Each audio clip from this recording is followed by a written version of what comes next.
Busca a Jesús cada mañana y prepárate para un día genial, porque no hay día completo sin adoración.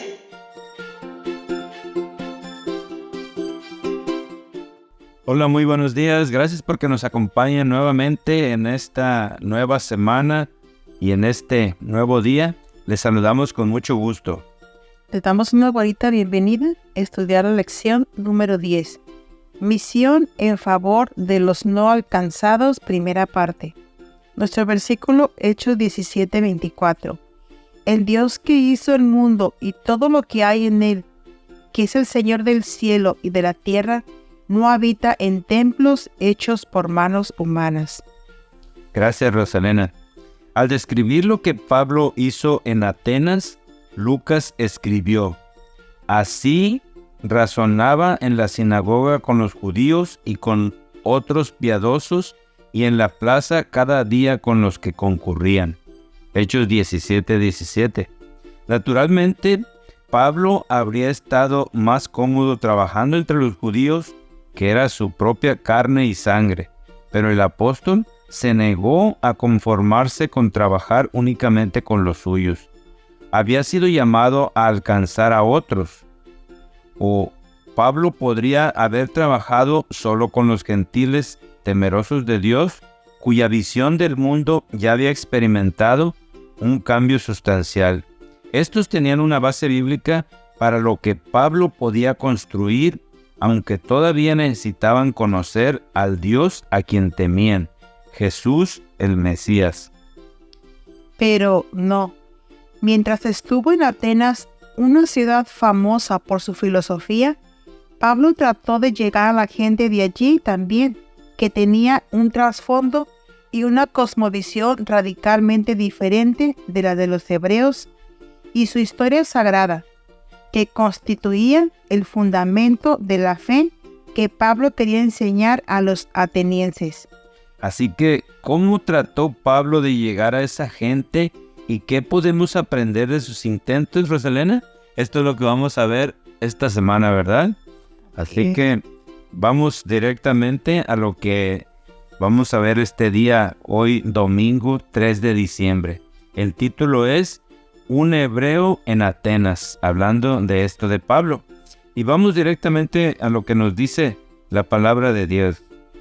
Hechos 17, del 1 al 16. Pasando por Antípolis y Apolonia, llegaron a Tesalónica, donde había una sinagoga de los judíos, y Pablo, como acostumbraba, fue a ellos, y por 3 días de reposo discutió con ellos, declarando y exponiendo por medio de las Escrituras que era necesario que el Cristo padeciese y resucitase de los muertos, y que Jesús, a quien yo os anuncio, decía él, es el Cristo. Y algunos de ellos creyeron y se juntaron con Pablo y con Silas, y de los griegos piadosos gran número, y mujeres nobles no pocas. Entonces los judíos que no creían, teniendo celos, tomaron consigo algunos ociosos, hombres malos, juntando una turba, alborotaron la ciudad y asaltaron la casa de Jasón, procuraban sacarlo al pueblo.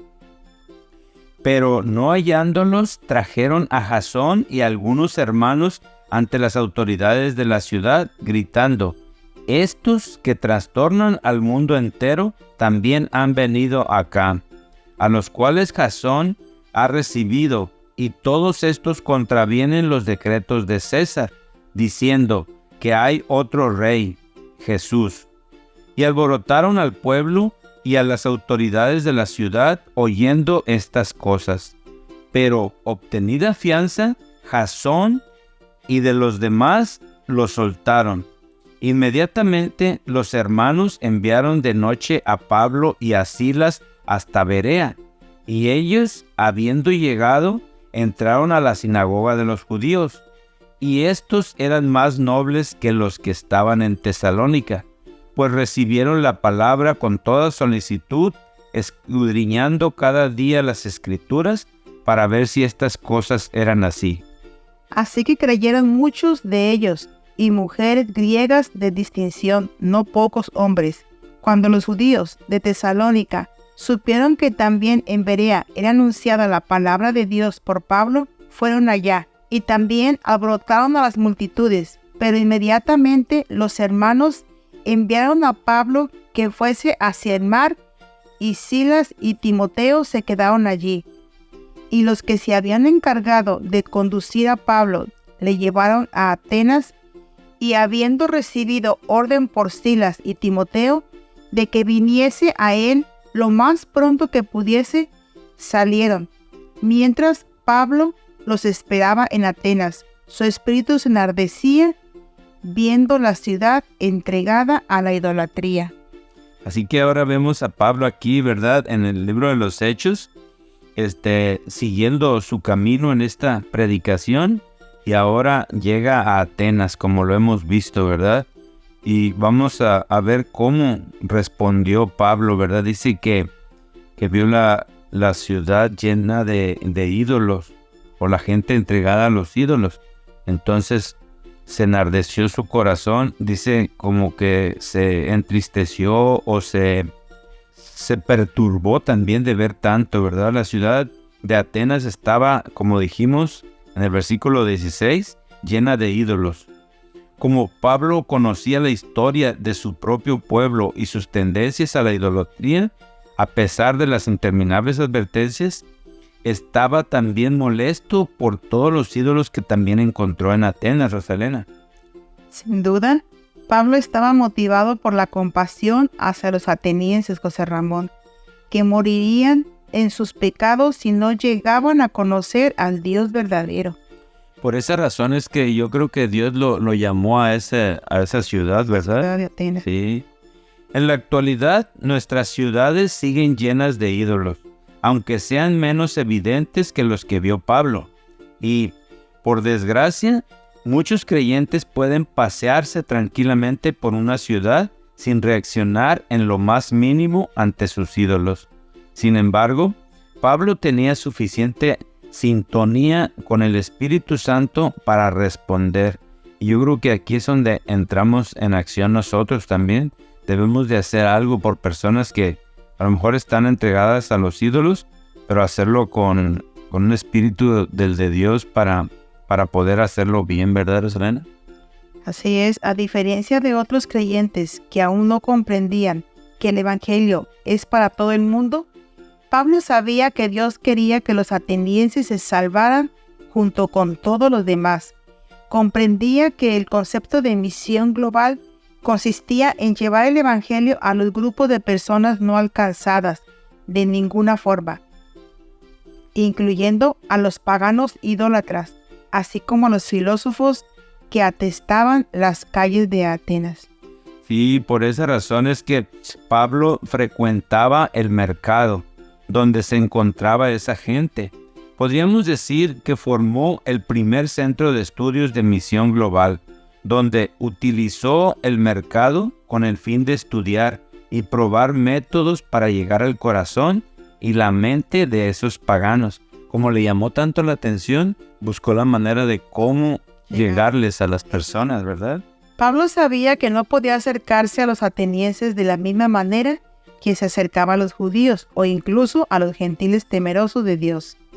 Eran personas cuyo punto de partida no era el Dios de Israel ni las obras que habían manifestado en medio de la nación de Israel. Por más que estos conceptos y creencias fueran esenciales para los judíos e incluso para los gentiles temerosos de Dios, no significaban nada para la gente que Pablo encontraba en el mercado ateniense. Por lo tanto, se necesitaba una estrategia totalmente nueva. Y eso es lo que trató él de hacer con la ayuda del Espíritu Santo, ¿verdad? Ahora, en la actualidad, a menudo tratamos de llegar a personas cuyo trasfondo no tiene nada en común con lo que se ha dado en llamar la herencia judeocristiana. De allí que, como Pablo, tengamos que adaptarnos. Un abordaje que podría funcionar bien, por ejemplo, nos dice un ejemplo, ¿verdad? En Quito, Ecuador, podría ser útil en otra parte del mundo, ¿verdad? Así que yo creo que nosotros podemos hacer nuestro trabajo en el lugar donde estemos, ¿verdad? con diferentes personas, pidiéndole a Dios ayuda para que cómo lo podamos hacer. Y estos ejemplos de Pablo nos pueden servir para que tengamos que tratar con diferentes personas de diferentes maneras. Sí, tratarlas como lo hizo Pablo. Conocía a su gente y lo que hizo Pablo fue tratarlas, pero llenas del Espíritu Santo, pidiendo él la sabiduría de Dios. Así que pidamos ayuda a Dios y que podamos también nosotros llevar a cabo esta predicación del Evangelio a todas las personas que Dios nos ponga en nuestro camino. Que el Señor les bendiga. Que tengan un bonito día.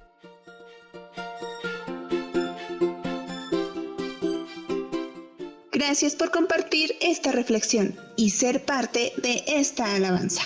Porque no hay día completo sin adoración.